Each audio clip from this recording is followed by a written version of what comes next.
இந்த நாளிலே செய்தியின் தலைப்பு பிசாசுக்கு எச்சரிக்கையாக இருங்கள். கவனிக்கிறீங்களாம்மா? யாருக்கு எச்சரிக்கையாக இருக்கணும்? ஒரு சிலர் எல்லாம்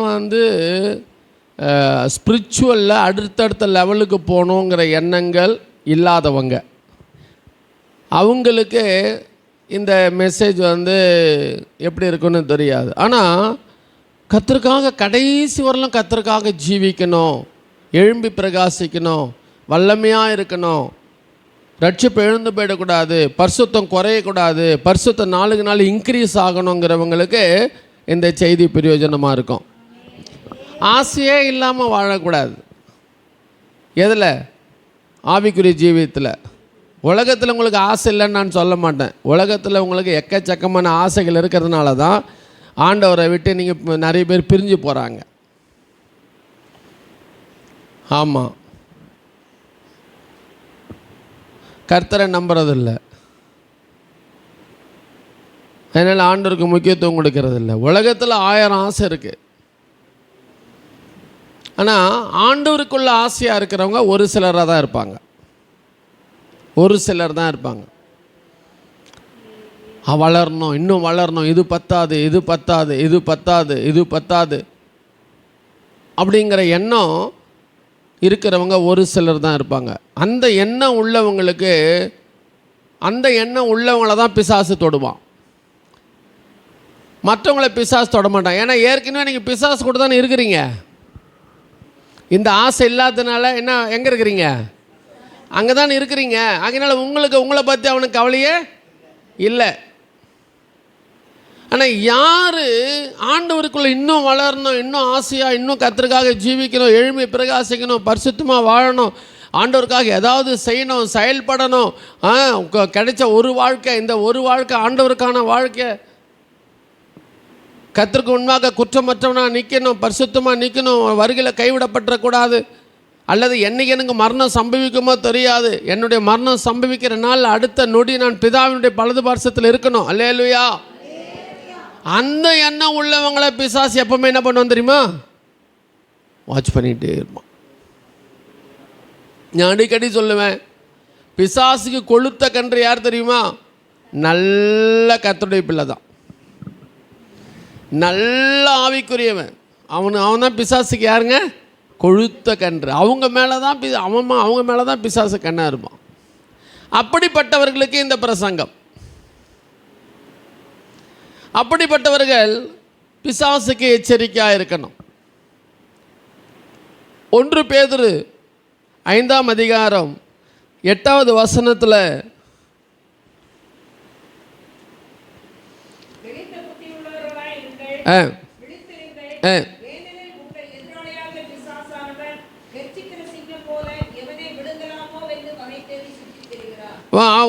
வாசிக்குமா?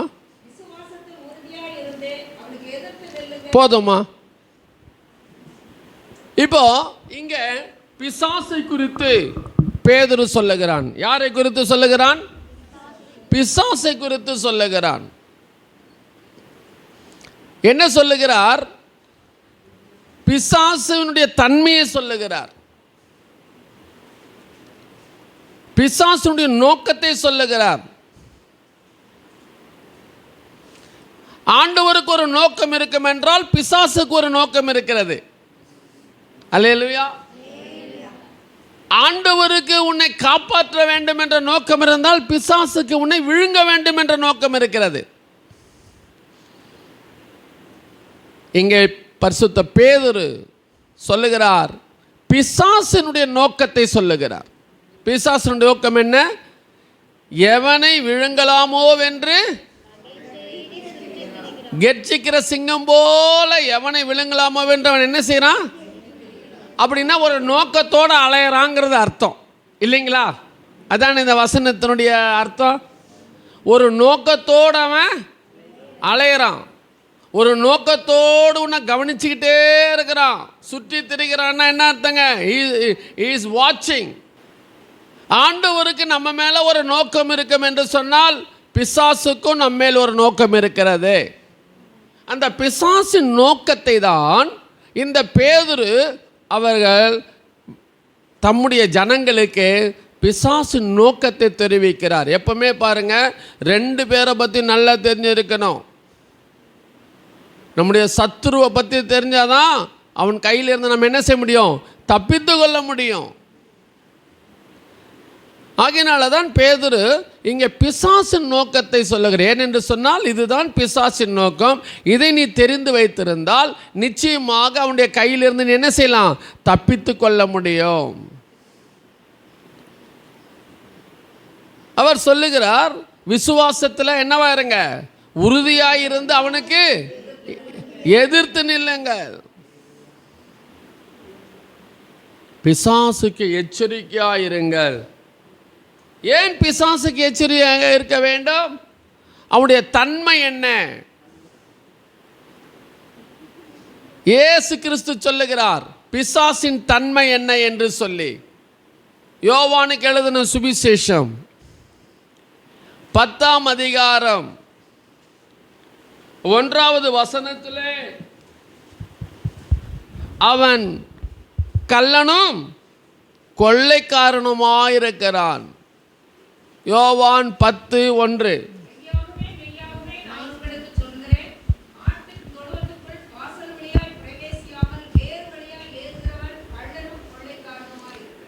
வேறு வழியா ஏறுகிறவன் கள்ளனும்.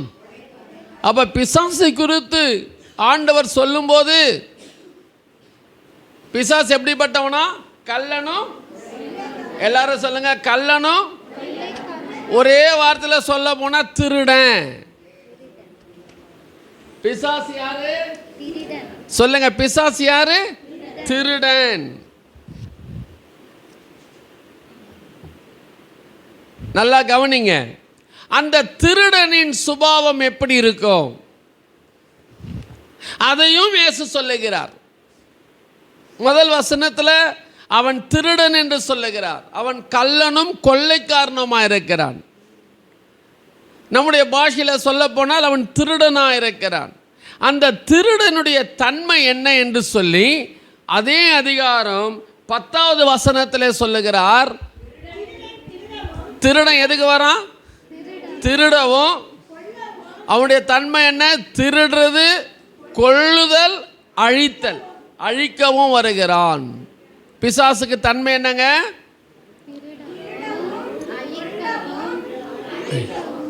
அவன் திருடுகிறவன், கொல்லுகிறவன், அழிக்கிறவன்.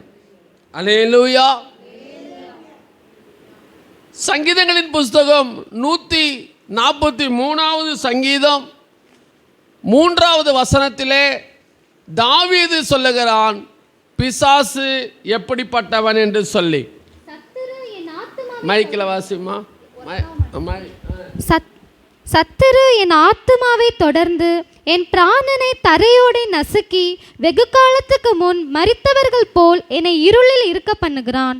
இப்ப பிசாசுடைய தன்மையை குறித்து, பிசாசு எப்படிப்பட்டவன், அவனுடைய செய்கை என்ன, அவனுடைய மனிதர்கள் மேலே, கர்த்தருடைய பிள்ளைகள் மேலே அவனுடைய நோக்கம் என்ன என்பதை குறித்து இங்கே சங்கீதக்காரன் சொல்லுகிறான். என்ன சொல்லுகிறானா? என்ன பிசாசு எப்படிப்பட்டவனா? அவன் ஆத்துமாவை பின்தொடர்கிறவன். அல்லேலூயா. ஆத்துமாவை தொடர்ந்து, அதை தான் பேதுரு சொல்லுகிறார், அவன் சுற்றி திரிகிறான். உன்னை எங்க நீ அகப்படுவ, எங்க உன்னை மாட்ட வைக்கலாம், எங்க சிக்க வைக்கலாம், எதுக்கு உன்னை அடிமையாக்கலாம், அல்லேலூயா, எங்க உன்னை நசுக்கலாம், எங்க உன்னை ஆண்டவரை விட்டு பிரிக்கலாம், இது அவனுடைய நோக்கம். அவன் ஆத்துமாவை தொடர்ந்து, அங்கு பேதுரு சொல்லுகிறார் சுற்றி திரிகிறான். அல்லேலூயா. உன்னை எப்படியாவது விழ பண்ணணும், உன்னை எப்படியாவது ஆண்டவர்கிட்ட இருந்து பிரிக்கணும், உன்னை எப்படியாவது உன்னை கொல்லணும், உன்னை அழிக்கணும். எதை அழிக்கணும்? உன் விசுவாசத்தை அழிக்கணும்.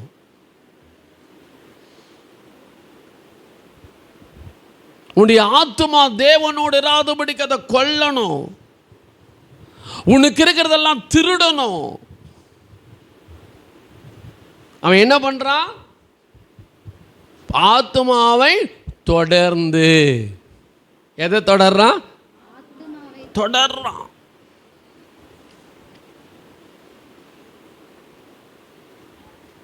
அல்லேலூயா. நீ தான் உன் ஆத்துமாவை என்ன பண்ணணும்? ஜாக்கிரதையா வச்சுக்கணும், உஷாரா இருக்கணும், ஜாக்கிரதையா இருக்கணும்.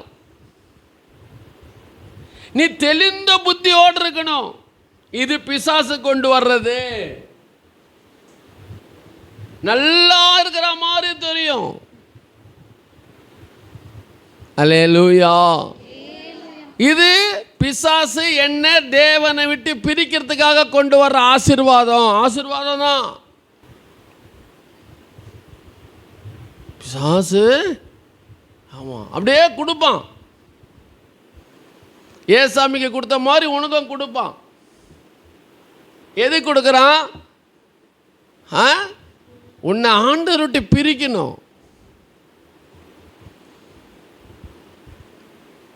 அது தேவனால் வந்ததா, அது பிசாசினால் வந்ததா கண்டுபிடிக்கணும். சில ஆலோசனைகளை நல்ல ஆலோசனை மாதிரி இருக்கும், நம்முடைய ஃபியூச்சருக்கு ரொம்ப நல்லா இருக்கிற மாதிரி இருக்கும். அதில் போய் நீ சிக்க வைப்பான் பிசாசு உன்னை. ஏன்? ஸோ இப்போ பிசாசுக்கு என்னன்னா, இப்போ அவன் உனக்குள்ளது எல்லாத்தையும் திருடணும். இப்போ ஆத்துமாவை என்ன செய்கிறான்? தொடர்ந்து பிடிக்கிறான், தொடர்ந்து வரான். அஞ்சாவது பிசாசுடைய தன்மை என்ன? பிராணனை தரையோடு நசுக்கிறணும். நீ ஆவிக்குரிய ஜீவியத்தில் உயிரற்றவனா போயிடணும். இருக்கா அந்த வசனத்தில்? என் பிராணனை 143:3 சத்துரு எப்படிப்பட்டவனா? என் பிராணனை தரையோட நசுக்கி. நீ ஆவிக்குரிய ஜீவியத்தில் செத்து போனவனா மாறி போகணும். நீ உயிருள்ளவன் என்று பெயர் பெற்றிருந்தோ செத்து கிடக்கிறாய். அல்லேலூயா. ஆமாம், காணிக்கெல்லாம் நிறைய தான் கொடுக்குறீங்க. காணிக்கெல்லாம் கொடுப்பாங்க. ஆனால் ஆத்துமா, ஆமாம், இப்போ அவனுக்கு என்ன? உன் ஆவிக்குரிய ஜீவித்தை சாகடிக்கணும்.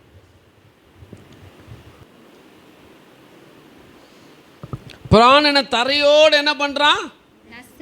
அது என்ன அர்த்தம்? உன்னுடைய ஆவிக்குரிய ஜீவித்தை அழிச்சிடணும். நீ செத்து போன நிலைமையில் இருக்கணும். நீ உயிரோ, கவனிங்க, இங்க என்ன, உயிரோடு இருக்கக்கூடாது.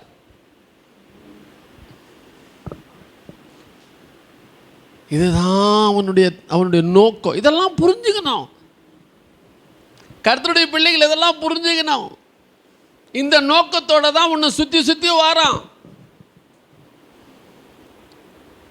ஆறாவது, அதே 143 சங்கீதம் 3வது வசனத்தில், வெகு காலத்துக்கு முன் மரித்தவர்கள் போல் என்னை இருளில் இருக்க பண்ணுகிறான். செத்து போனவன் ஆகிறதுக்கு சுத்தி வரான், நசுக்கிறான். கடைசியில் ஒன்று என்னவா மாத்திரான் தெரியுமா? ரொம்ப நாளைக்கு முன்னால் செத்து போன பிரேதத்தில் என்ன இருக்கும்? எலும்பு தான் இருக்கும். அது மாதிரி நீ என்ன செய்யணும்?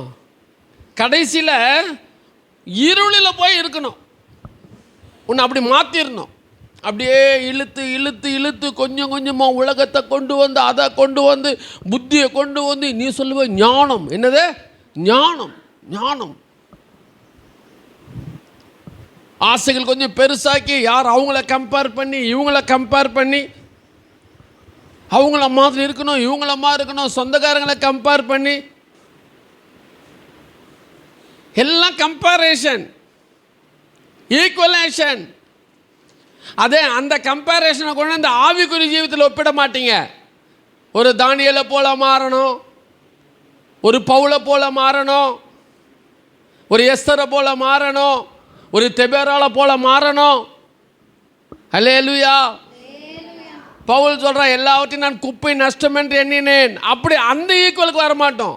உலகத்தில் சொந்தக்காரனை பார்ப்போம். மாமா அப்படி இருக்கிறான், மச்சான் அப்படி இருக்கிறான், அண்ணன் அப்படி இருக்கிறான், சித்தப்பா இப்படி இருக்கிறான், இவங்க அப்படி இருக்கிறாங்க. அந்த லெவலுக்கு வரணும். இந்த ஒப்பிடுதல் கடைசியில் உன்னை எலும்பு கூட மாற்றிடும். எதில்? ஆவிக்குரிய ஜீவித்தில். எதில்? ஆமாம், உன்னை ஒரு எலும்பு கூட மாற்றிடும். அப்போ இப்போதான் பிசாசுக்கு சந்தோஷம். உன்னை எலும்பு கூட மாற்றி எங்கே இருக்க பண்ணுகிறான்? இருளில் இருக்க பண்ணுகிறான். அப்படியே மாற்றி உன்னை கொண்டு போய் நரகத்தில் தள்ளிடணும். எங்கே தள்ளணும்? அதானே இருளே. காரிருளே வைக்கப்பட்டிருக்கிறதுன்னு சொல்லியிருக்கிறாங்களே பேதுரு. அவர்களுக்கு என்ன வைக்கப்பட்டிருக்கிறான்? காரிருள். இதெல்லாம் பிசாசுடைய நோக்கம், பிசாசுடைய தந்திரம். தெளிந்த, அதனால்தான் பவுல் இது பேதுரு ஆரம்பிக்கும் போது ஆரம்பிக்கிறாரு, தெளிந்த புத்தி உள்ளவர்களாயிருங்கள். அல்லேலூயா. கிறிஸ்தவன் என்று சொன்னாலே அவன் யார்? உலகத்துக்கு மரித்தவன், பாவத்துக்கு மரித்தவன். அல்லேலூயா. கலாத்தியர்ல சொல்லும் போது உலகம் எனக்கு சிலுவையில் அறையுண்டப்பட்டிருக்கிறது. உலகம்னா என்ன? உலகத்தில் இருக்கிற எல்லா உறவுகள், உலகத்தில் இருக்கிற எல்லா வசதிகள், உலகத்தில் இருக்கிற எல்லாமே.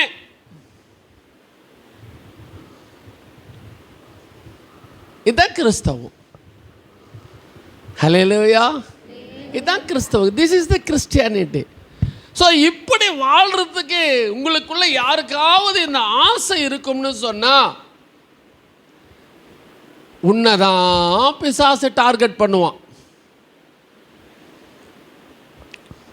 இப்படி ஆசை உள்ளவங்களுக்கு தான் இந்த பிரசங்கம். அவங்க எப்படிப்பட்டவங்களா இருக்கணும் தெரியுமா? எச்சரிக்கையாக இருக்கணும். அல்லேலூயா. எச்சரிக்கையாக இருக்கணும். அவன் ஏதாவது ஆசீர்வதிப்பானா? இல்லை. அவன் உன்னை கடைசியில் எலும்பு கூட மாற்றி கடைசியில் கொண்டு போய் நரகத்தில் தள்ளுவான். அல்லேலூயா. சரி, பிசாசு ஃபர்ஸ்ட் சொன்ன பிசாசு யாரு?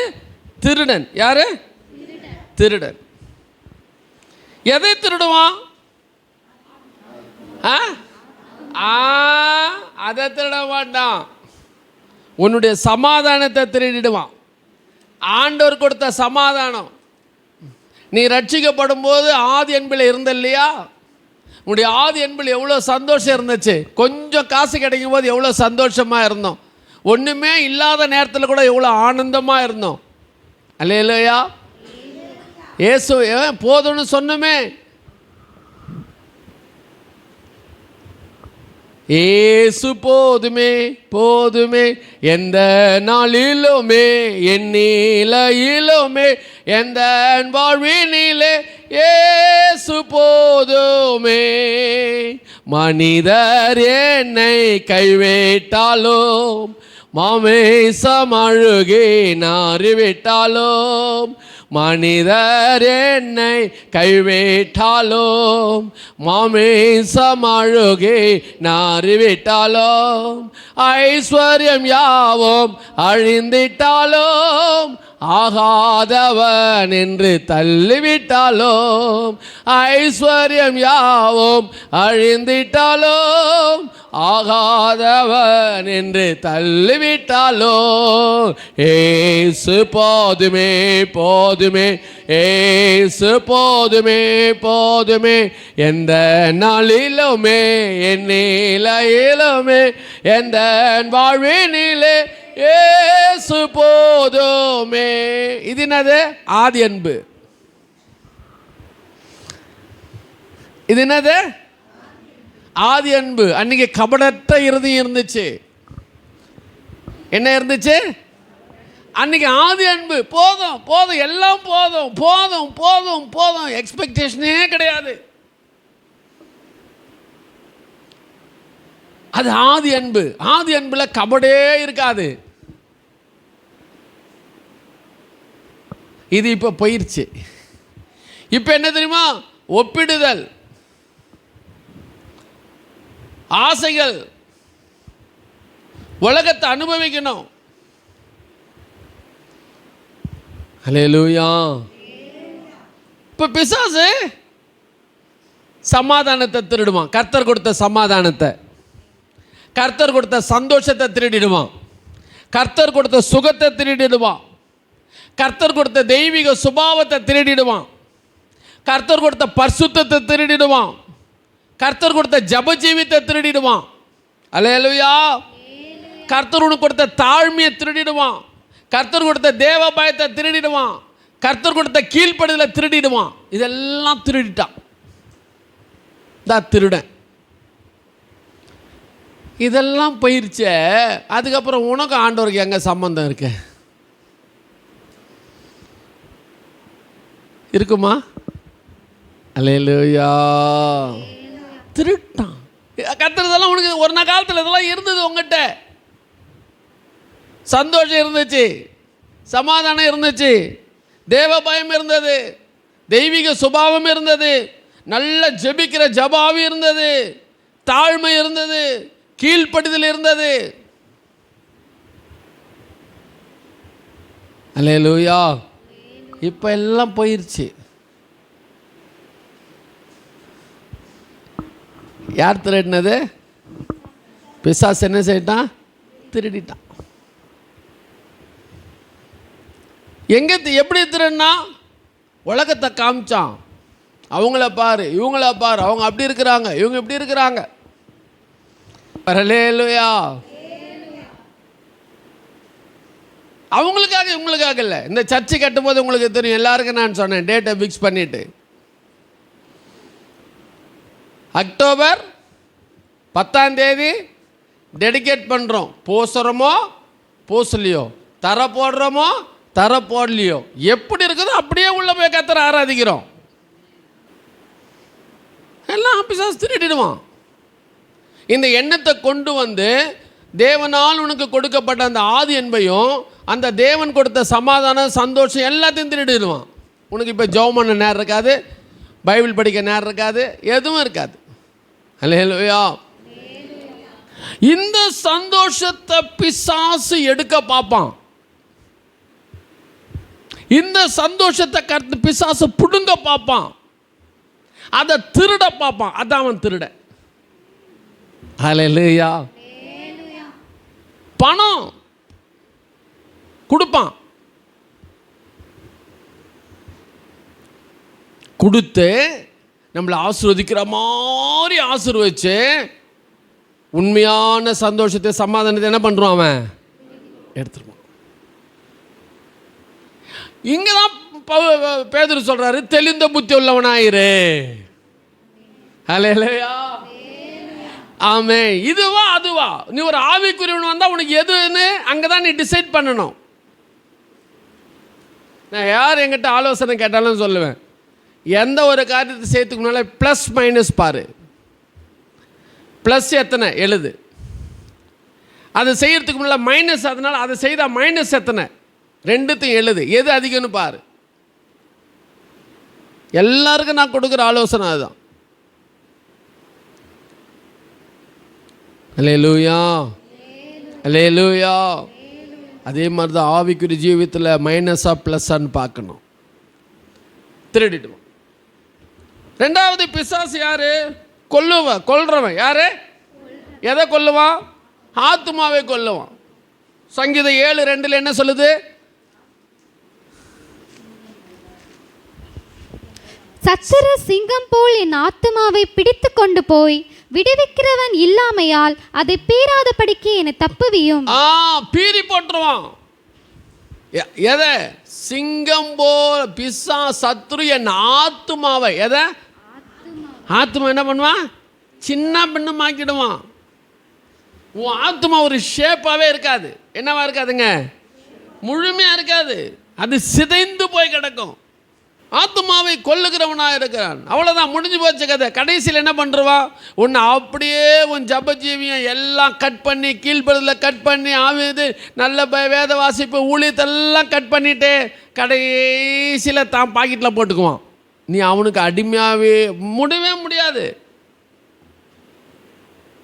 இருளில் கொண்டு போய் வச்சிருவான். எங்கே வச்சிருவான்? அவ்வளோதான். இருட்டில் போய்ட்டு என்ன பண்ணுறதுங்க? வழியும் தெரியாது, ஒன்றும் தெரியாது. இருளில் இருக்கிறவனுக்கு வழி தெரியுமா? வழி தெரியாது. அவன் கொண்டே வச்சிருவான். ஜாக்கிரதையாக இருக்கணும். அதான் பிசாசுக்கு எச்சரிப்பாயிருங்க. மூணாவது அவன் யாரு? அழிக்கிறவன். யாரு? ஏசாமி என்ன சொன்னாரு? அழிக்கிறவன். எதை அழிப்பான்? உனக்கு உண்டான ஆசீர்வாதத்தை எல்லாம் அழிச்சிருவான். அல்லேலூயா. எதை அழிச்சிருவான்? உனக்கு கொடுத்த கர்த்தர் கொடுத்த சகல ஆவிக்குரிய ஆசீர்வாதங்கள், பூமிக்குரிய ஆசீர்வாதம் எல்லாம் போயிடும். இதுதான் அவனுடைய நோக்கம். இதுக்கு எடுத்துக்காட்டு நான் ஒரு ஆளை சொல்லி முடிக்கிறேன். அதில் முதல் எடுத்துக்காட்டு ஆதாம் ஏவாள். உங்களுக்கு தெரியும் தானே? நல்ல ஏதேன் தோட்டத்திலேருந்து என்ன செய்தாங்க? வெளியே போனாங்க. ரெண்டாவது உசியாங்கிற ஒரு ராஜா இருக்கிறான். யாரு? உசியா. அந்த ஊசியா ராஜாவினுடைய ஜீவியத்தை கொஞ்சம் அலசி பார்த்தோம்னா, எந்த அளவுக்கு பிசாசு அவனுடைய வாழ்க்கையில் நுழைஞ்சான், அவன் எச்சரிக்கையாக இல்லாததுனால எந்த அளவுக்கு அவன் பாதிப்புக்குள்ளானாங்கிறத மட்டும் பார்த்து நம்ம முடிச்சிடலாம். 2 நாளாகமத்தின் புஸ்தகம் 26ஆம் அதிகாரத்தில்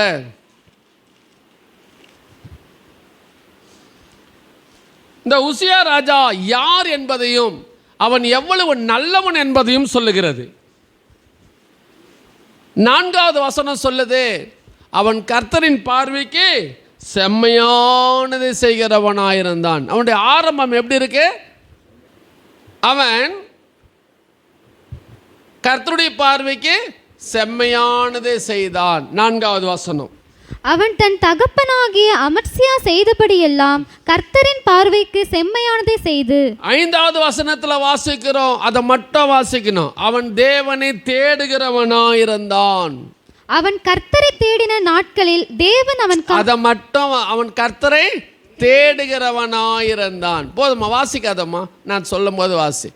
அவன் எப்படிப்பட்டவனா இருக்கிறான்? எவ்வளோ நல்ல குணங்கள் இருக்கு பாருங்க. ஃபர்ஸ்ட் அவன் யாரா இருந்தான்? 2வது அவன் யாரா இருக்கிறான்? தேடும் போது அவனுக்கு கர்த்தர் எல்லாம் கொடுக்கிறாரு.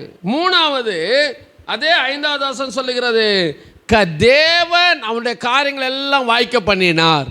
ஆண்டவர் அவனுடைய காரியங்களை என்ன பண்றாரு? ஆண்டவர் அவனுடைய காரியங்களை வாய்க்க செய்கிற அளவுக்கு அவன் நல்லவன். என்ன? கர்த்தரை தேடுறவனுடைய காரியங்களை கர்த்தர் வாய்க்க செய்யாமல் இருப்பாரா? அல்லேலூயா. கர்த்தருடைய பார்வைக்கு பிரியமானது செய்கிறவனுக்கு கர்த்தர் ஆசீர்வதிக்காமல் இருப்பாரா? அல்லேலூயா. 4வது பார்க்கும்போது 7வது வசனத்தில் தேவன் அவனுக்கு துணையாயிருந்தார். எப்படி இருந்தார்? தேவன் அவனுக்கு எப்படி இருந்தார்? துணையாயிருந்தார். 7வது வசனம் அதே 26 7வது வசனத்தில் வாசிக்கிறோம். வாசிக்க வேண்டாம். தேவன் அவனுக்கு துணையாயிருந்தார். 10வது வசனத்தில் வாசிக்கணும், தேவன் அவனை ஆசீர்வதித்தார். அதை மட்டும் வாசிமா. தேவன் அவனை ஆசீர்வதித்தது 10வது வசனம்.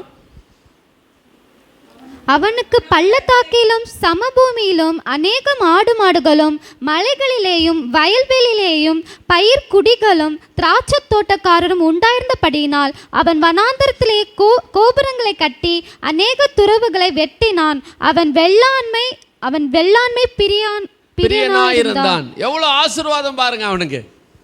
அல்லேலூயா. அவன் அவ்வளவு ஆசீர்வதிக்கப்பட்டவனாயிருந்தான். துறவுகளை வெட்டுகிறான். அவன் மிகுந்த வயல் நிலங்களை வைத்திருக்கிறான், திராட்சை தோட்டங்களை வைத்திருக்கிறான். ரொம்ப ஆசீர்வாதம். 15வது வசனத்தில் சொல்லுது, அவன் பிரசித்தி பெற்றவனாயிருக்கிறான். கடைசி லைனு, கடைசி 2 லைனு. அப்படியே அவன் கீர்த்தி வெகு தூரம் பரம்பிற்று. அல்லேலூயா. இப்போ அவனுடைய கீர்த்தி என்ன செய்யுது? அவனுடைய புகழ்ச்சி நிறைய இடங்களுக்கு போயிட்டு இருக்கு. ஏன்னா இவன் கர்த்தருக்குள் இருக்கிறான், இவன் கர்த்தருடைய பிள்ளையா இருக்கிறான். இவனுடைய புகழ்ச்சிப்பா, ஆமா, எல்லாம் ஆசீர்வாதம் வருது, புகழ்ச்சி வருது. அது மாத்திரமல்ல, அங்கே வசனம் சொல்லுது, அவனுடைய வளர்ச்சி எப்படி இருந்ததா, அநேகருக்கு ஆச்சரியமாக இருந்தது. அதே 15வது வசனம், அவன் பலப்படும் மட்டும் ஆச்சரியமாய் அவனுக்கு அனுகூலம் உண்டாயிற்று. அல்லேலூயா. அவனுடைய வளர்ச்சி நிறைய பேர் பார்க்கும்போது எப்படி இருக்குதுங்க, ஆச்சரியமா இருக்கிறது. அவ்வளோ அனுகூலம், ஆண்டவருடைய அனுகூலம் அவனுக்கு இருக்கிறது. அவன் தொடுகிறதெல்லாம் பொன்னா மாறுகிறது. ஹல்லேலூயா. ஆச்சரியமாய மூட்டவாதத்தில் அவனுடைய ஆசீர்வாதம் இருக்கிறது, வளர்ச்சி இருக்கிறது.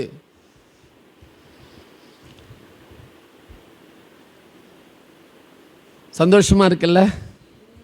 என்னுடைய வாழ்க்கையெல்லாம் இப்படி தான் இருக்கணும். ஆமென். அப்போ என்ன செய்யணும்? கர்த்தரின் பார்வைக்கு செய்து கர்த்தரை தேடணும். ஹல்லேலூயா, ஹல்லேலூயா.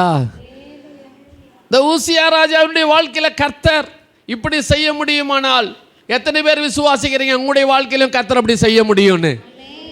அல்லேலூயா. எல்லாம் கர்த்தர் கூட இருந்தார், கர்த்தர் துணையாக இருந்தார், கர்த்தர் வாக்கிய செய்தார். இவ்வளோ ஆசீர்வாதம் வந்ததுக்கு காரணம் என்ன? கர்த்தர் வாக்கிய செய்தார், கர்த்தர் துணையாக இருந்தார், தேவன் ஆசீர்வதித்தார், அவன் புகழ்ச்சி பெற்றவனாக இருந்தான், அவனுக்கு எல்லாம் அனுகூலமாக இருந்தது. இதெல்லாம் ஆண்டவர் உண்டாக்கி தந்தார். Praise the lord. அல்லேலூயா. வண்டி ஸ்மூத்தாக போயிட்டுருக்கு, சூப்பராக போயிட்டுருக்கு, நல்லா போயிட்டுருக்கு. இங்கே தான் நீ ஜாக்கிரதையாக இருக்கணும். இங்கே தான். ஆமாம். இப்போ தான் உன்னை பிசாசு சுற்றி சுற்றி வருவான், இப்போ தான் உன்னை சுற்றுவான். இப்போ பிசாசுக்கு இப்போ இந்த ஊசியா ராஜா மேலே கண்ணு. இப்போ என்ன பண்ணுறான் தெரியுங்களா? அங்கே கொஞ்சம் கையை வைக்க பார்த்தான். என்ன பார்க்குறான்? எப்படி கையை வைக்கிறான்? அப்படியே கொம்பு வச்சுக்கினெல்லாம் வருவானெல்லாம் நினைக்காதீங்க. பிசாசு என்ன உண்டாக்குனா? 16வது வசனம், அவன் பலப்பட்ட போது தனக்கு கேடு உண்டாகும் மட்டும் அவனுடைய மனம் மேட்டிமையாகி தன் தேவனாகிய போதுமா? எது வரலாம் மனமேட்டிமை வருது? யாருக்கு கேடு? நாட்டுக்கு கேடா? தனக்கு. சூப்பராக இருக்கு பாருங்க அந்த வசனம். தனக்கு கேடு உண்டாக மட்டும் புத்தி வரவே வராது. மேட்டுமேனு ஒன்று வந்துருச்சுன்னு வச்சுக்கிடுங்க, தனக்கு கேடு உண்டாகிற வரையிலும் புத்தி வரவே வராது. புத்தி எல்லாம் மழுங்கி போயிடும். அழிவை சந்தித்து அடியை வாங்கி சீர்படுற வரலாம் புத்தி தெளிவு வரவே. அது யாரு? சாதாரண மக்கள். யோவாப் எவ்வளோ சொல்லி பார்த்தான், வேணாப்பா, கர்த்தர் நம்ம நல்லா ஆசீர்வதிக்கிறார், ஏன்பா என்ன போற? அவனுடைய வார்த்தை இவனுக்கு என்னது? அற்பமாக இருந்ததான். ஏன்னா இங்கே தான் மனமேட்டிமை வந்துருச்சு. அப்படி கொஞ்சம் பார்க்கணும், தன்னை மற்றவங்களுக்கு ஒப்பிட்டு பார்க்கணும். பெருமை உள்ள வந்துருச்சு. யார் சொன்னாலும் கேட்கல, புத்தியே வரல. எத்தனை ஆலோசனைக்காரன் சொன்னாலும் கேட்கல, புத்தி வரல. அடி வாங்கின பேர் பார்த்தா நான் தப்பு செய்தேன். எப்போ எப்போ சொல்கிறான்? வேணுமா? இதெல்லாம் நமக்கு நடக்கக்கூடாது. தனக்கு கேடுண்டாகும் மட்டும் அவன் என்ன செய்தான்? கேடு உண்டாக மட்டும் தான் அழிகிற வரையில உணர்வே வரல. இந்த மனமேட்டிமையை கொண்டு வந்து உள்ள வச்சது யாரு? நீ தெளிந்த புத்தியா இருந்து அவனுக்கு எதிர்த்து நிற்க திராணி இல்லாம போனா கடைசியில் இதுதான் நடக்கும்.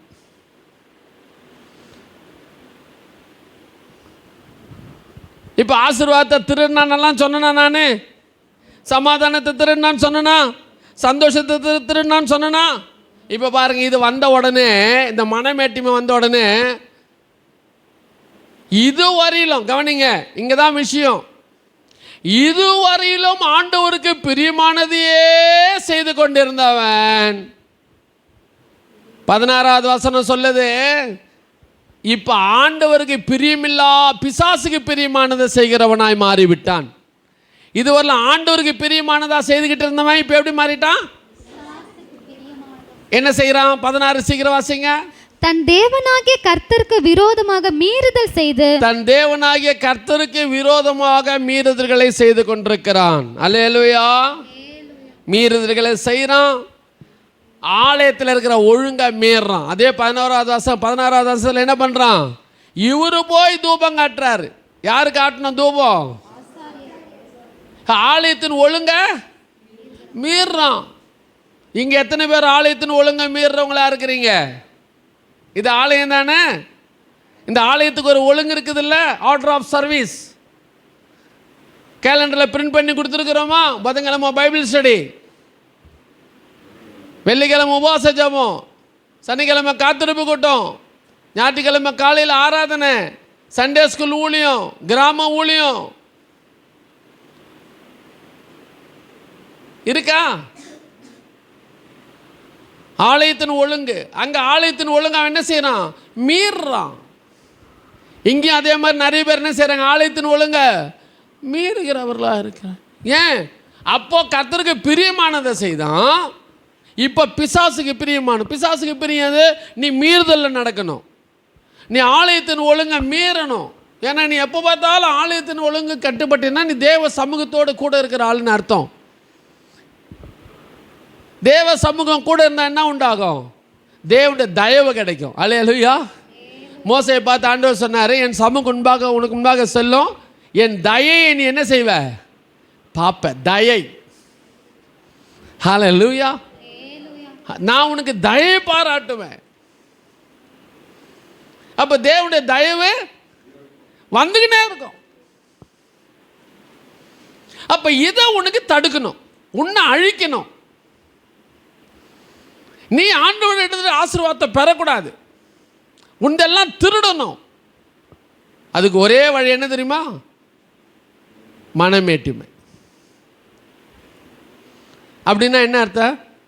எனக்கு தெரியும், நான் வளர்ந்துட்டேன், எனக்கு பைபிள் தெரியும், அந்த ஊழியக்காரரை பார், இந்த ஊழியக்காரரை பார், அவங்கள பார், இப்படி இருந்தால் தான் கர்த்தர் ஆசீர்வதிப்பாரா? இப்படியெல்லாம் சபைக்கு போனாதானா? ஏன் கர்த்தர் மன்னிக்க மாட்டாரா? கர்த்தர் இருக்க முடியவர் இல்லையா? நான் ஒரு கூட்டம் விட்டாவா கர்த்தர் இது பண்ண போறாரு?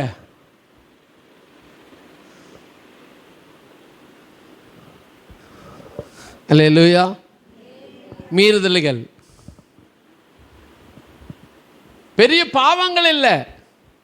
என்னது? பெரிய துணிகரம், பெரிய பாவங்கள் இல்லை. ஆனால் என்னது? மீறுதல்கள். ஆல்ரெடி செய்துக்கிட்டு இருக்கிறத மீறது, செய்யாமல் இருக்கிறது. அப்படியே கொண்டு வந்து, ஏன்னா இதெல்லாம் இப்படி தான் பிரிக்க முடியும் அவனால். ஒன்று இன்னும் வேறு விதத்தில் ஒன்று நீ உடனே எல்லாம் மறுதளிக்கலாம் மாட்டே ஏசப்பாவை. உன்னை போய் நீ போய் ஏசப்பாவை மறுதளிச்சிருந்தா நீ எல்லாம் மறுதளிக்க மாட்டே. உன்னை பற்றி தெரியும், நீ கொஞ்சம் ஸ்ட்ராங்கான விசுவாசி. அல்லேலூயா. நீ யாரு? கொஞ்சம் ஆண்டவர் மேலே அன்புள்ள ஆள். உடனெல்லாம் உன்னை திருப்ப முடியாது. என்னங்கய்யா? ஆமாம், டிஸ்ஒபீடியன்ஸ். அந்த கீழ்ப்படியாமையை உள்ளே கொண்டு வந்து தான் உன்னை இழுக்க முடியும். உலகத்தை கொஞ்சம் காமிக்கணும், உன்னை நீ நீதிகரிக்க சொல்லுமா?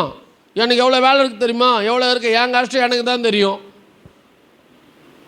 நீ இல்லாத தேவையில்லாதெல்லாம் கொண்டு நீ தேவையில்லாத காரியங்களெல்லாம் ஈடுபட்டு நீ உன் நிம்மதி கெடுத்து வச்சுக்கிட்டு இருக்கிற.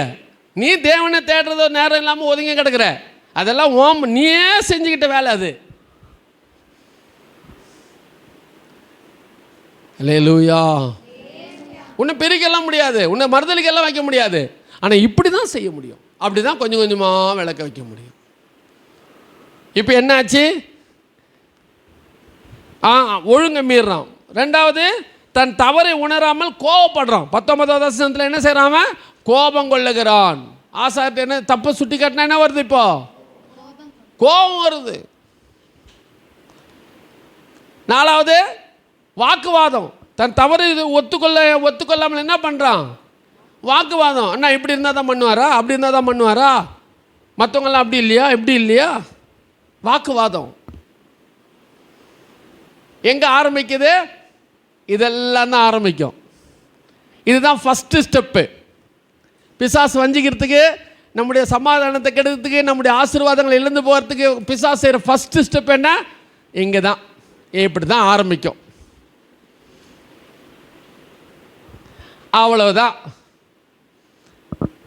அப்படியே ஆரம்பிச்சு உன் தப்பை நீ ஒத்துக்கவே மாட்டேன்.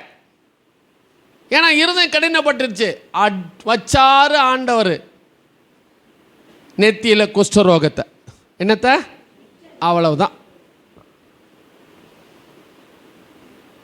எப்படி பிரிச்சுட்டான் பாருங்க. எவ்வளோ நல்லவனாக இருந்தவன், எப்படி ஆசீர்வாதமாக இருந்தவன், எப்படி புகழ்ச்சியாக இருந்தவன், எப்படி கீர்த்தியாக இருந்தவன், எப்படி ஆண்டவர் ஆசீர்வதிக்கப்பட்டவன், இப்போ எப்படி ஆயிட்டான் பாருங்க, குஷ்டரோகி ஆயிட்டான். பிசாசுக்கு பிரியமாக வாழும்போது வாழ்றதுனால உண்டான பாதிப்புகள் என்ன? நம்பர் 1, குஷ்டரோகம் வந்துடுச்சு.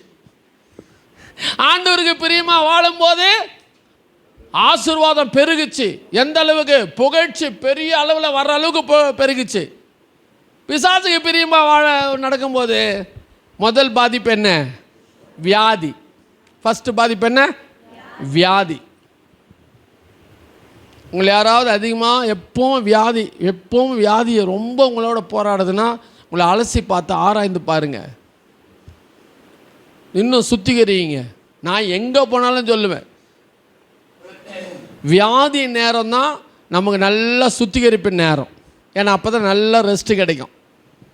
வேலைகள் அப்போ ஆண்டுகிட்ட உட்காந்து, ஆண்டவரே இன்னும் கழுவுங்க, இன்னும் சுத்திகரிங்க, இன்னும் என்கிட்ட என்ன எதிர்பார்க்குறீங்க, நான் இன்னும் என்ன செய்யணும்.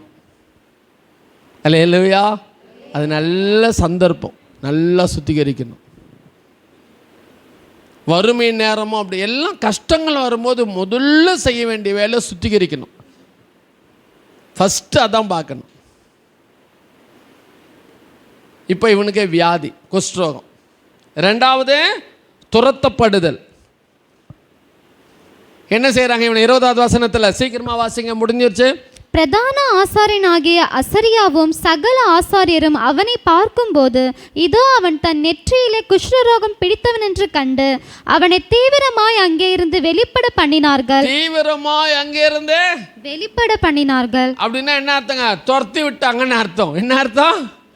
துரத்தப்படுகிறான். கனமானவன் யாரு? கனவான், ராஜா. எங்கிருந்து துரத்தப்படுகிறான்? ஆலயத்திலிருந்து துரத்தப்படுகிறான். கடைசியில் நீ என்ன பண்ணுவ? ஆமாம், நீ துரத்தப்படுவாய்.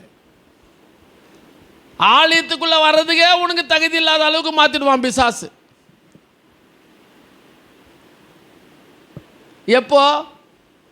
எப்போ பார்த்தாலும் என்னை பற்றியே தான் குறை சொல்லணுங்கிறாரு. சர்ச்சுக்கு போகிறதுக்கே வெறுப்பாக இருக்குது. முடிஞ்சு போச்சா? பிசாசு துரத்திட்டானா ஒன்றா? ஆலயத்தை விட்டு துரத்திட்டானா? நீ நினச்சிக்கிட்டு இருப்ப பாசு துரத்துறாருன்னு. பாசு துரத்தலை, உன்னை பிசாசு தான் துரத்தினான். இந்த எண்ணம் உனக்குள்ளே வரும்போது நீ என்ன நினச்சிக்கிட்டு இருப்ப? பாசு துரத்துற. பாசு துரத்தல, பிசாசு துரத்திட்டான் உன்னை. அல்லேலூயா. துரத்தப்பட்டானா? தனித்து விடப்பட்டான். என்ன பண்ணுறான்? 21வது வசனத்தில் ராஜாவாகிய உசியா தன் மரண நாள் மட்டும் குஷ்டரோகியா இருந்து கர்த்தருடைய ஆலயத்துக்கு புறம்பாக்கப்பட்ட ஒரு தனித்த வீட்டிலே குஷ்டரோகியாய் வாசம் பண்ணினான். தனித்த வீட்டிலே குஷ்டரோகியாய் வாசம் பண்ணினான். அல்லேலூயா. மரண நாள் மட்டும் குஷ்டரோகியா இருந்து என்ன செய்யறான்? ஏங்க எவ்வளோ ஒருத்தங்க கூட வரமாட்டாங்கங்க. ஒருத்தங்க கூட வரமாட்டான். அப்போ யார் அங்கே சொன்னார்னா என்ன பண்ணுவான்? எவ்வளோ படையே வந்து நிற்கும். இப்போ ஒத்தனா வரமாட்டான். யார் இவன்? கீர்த்தி பரவப்பினவன், ஆசீர்வதிக்கப்பட்டவன், தேவனால் துணையாயிருந்தவன்.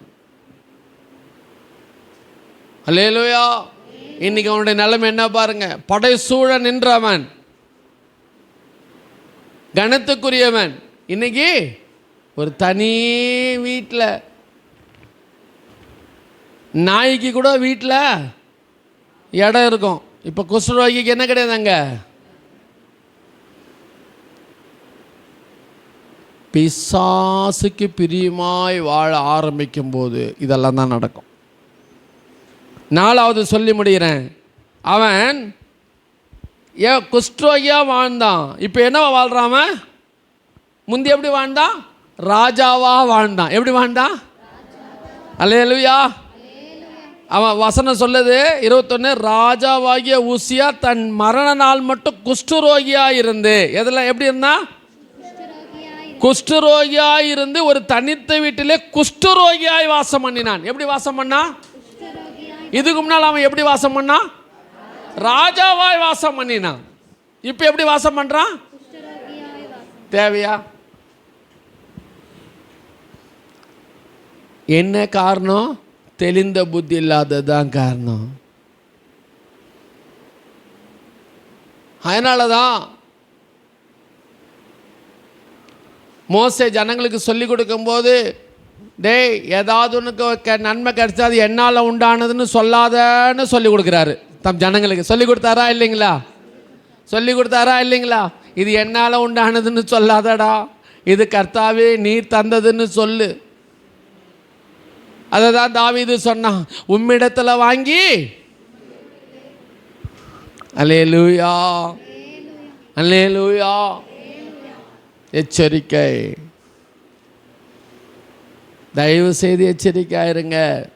உங்களுடைய ஆவிக்குரிய ஜீவியத்துக்கு கேரண்டி. ஜாக்கிரதையாக இருந்தால், தெளிந்த புத்தியாக இருந்தால் இந்த பெற்ற ரட்சிப்பை கடைசி வரலாம் காத்துக்கொள்ளலாம். கடைசி வரல நீ புகழ்ச்சியாகவே இருக்கலாம்.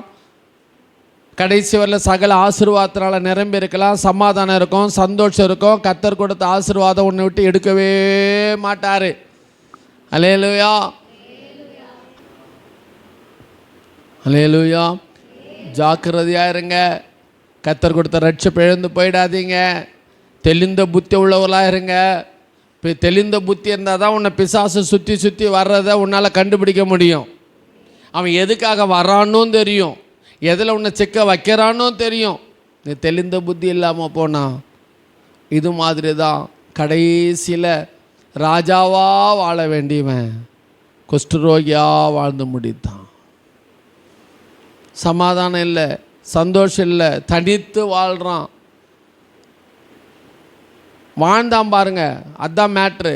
செத்து போயிருந்தான்னா கூட சொல்லுவாங்க பல நாள் துக்கம் ஒரே நாள். இல்லை பாருங்க, அவன் சாகலை, வாழ்ந்தான். அந்த குஷ்டரோகியாக ஒவ்வொரு நாளும் வாழும்போது நரகத்தை அவன் அங்கேயே அனுபவிச்சிருப்பான். நரகத்தை இல்லையா? ஒவ்வொரு நாள் எப்படிங்க தூக்கம் வருமா? தூங்க முடியுமா? வெளியே போய் பார்க்க நினச்சா வெளியே போக முடியுமா? மனைவி சேர்ப்பாளா? பிள்ளைங்க சேர்ப்பாங்களா? பேர பிள்ளைங்க கிட்ட வருமா? மந்திரிகள் வருவாங்களா? இருந்த அந்த கணம் இப்போ கிடைக்குமா? பிசாசுடைய அதை தான் ஆதாமேவளுடைய ஜீவியத்தில் பிசாசு செய்தான். நைஸாக வருவான். உனக்கு விருப்பமானது எதுன்னு நீ எதில் ரொம்ப ஆசை வச்சிருக்கிறியோ அதை கொண்டே உன்னை கவுக்க பார்ப்பான். அவளுக்கு அந்த பழத்தின் மேலே ஆசை, அந்த பழத்தை கொண்டே அவளுடைய ஆசீர்வாதத்தை என்ன செய்தான்? பிடிங்கிட்டான். உனக்கு பணத்தின் மேலே ஆசை இருந்தால் உனக்கு கௌரவத்தின் மேலே கௌரவம். சிலருக்கெல்லாம் கௌரவம் அவங்க அளவுக்கு வரணும், இவங்க அளவுக்கு வரணும். உழைக்கணும், நல்லா வேலை பார்க்கணும், நல்லா சேர்த்து வைக்கணும். ஆனால் அதே நேரத்தில் கர்த்தரை விட்டுட்டு உழைக்கக்கூடாது. வந்ததெல்லாம் இடம் தெரியாமல் போயிடும். இவ்வளோத்தையும் பெற்றவன் கடைசியில் ஒன்றுமே அனுபவிக்க முடியாத அளவுக்கு வந்துட்டான். இந்த நிலைமை யாருக்கும் வரக்கூடாது. உங்கள் வீட்டார் யாராவது இப்படி கர்த்தருக்குள்ளே இல்லாமல் இருந்தால் போய் சொல்லுங்கள், அன்பாக சொல்லுங்கள். இல்லையா சொல்ல முடியலன்னா அவங்களுக்காக ஜெபம் பண்ணுங்க. நீங்கள் யாரும் பிசாசுக்கு இடம் கொடுக்காதீங்க. கண்ண முடியெல்லாம் ஜெபம் பண்ணலாமா? எனக்கு ஒரு விழிப்பின் ஆவி தாரும். நான் ஏற்கனவே சொல்லியிருக்கிறேன், ஞானத்தின் ஆவி, விழிப்பின் ஆவி, தெளிந்த புத்தி. நான் அடிக்கடி நம்முடைய சபையில் சொல்லுவேன், நீ கர்த்தருடைய பிள்ளையாக இருந்தால் இது 3க்காக டெய்லி ஜெபிக்கணும். டெய்லி ஜெபிக்கிறனாலும் வாரத்தில் ஒரு முறையாவது விழிப்பின் ஆவி, ஞானத்தின் ஆவி, தெளிந்த புத்தியின் ஆவி, இந்த 3க்காக ஜெபிக்கணும். வாலிபர்களே ஜெபியுங்கள். அப்போ தான் நீ ஞானமாக சகல காரியங்களையும் செய்ய முடியும். ஜெபம் பண்ணுங்க, வாயை திறந்து ஜெபம் பண்ணுங்க. ஆண்டவரே, எனக்கு ஒரு ஞானத்தின் ஆவி, விழிப்பின் ஆவி, தெளிந்த புத்தியின் ஆவி எனக்கு தாரும் ஆண்டவரே, தாரும் ஆண்டவரே, தாரும் ஆண்டவரே, தாரும் ஆண்டவரே.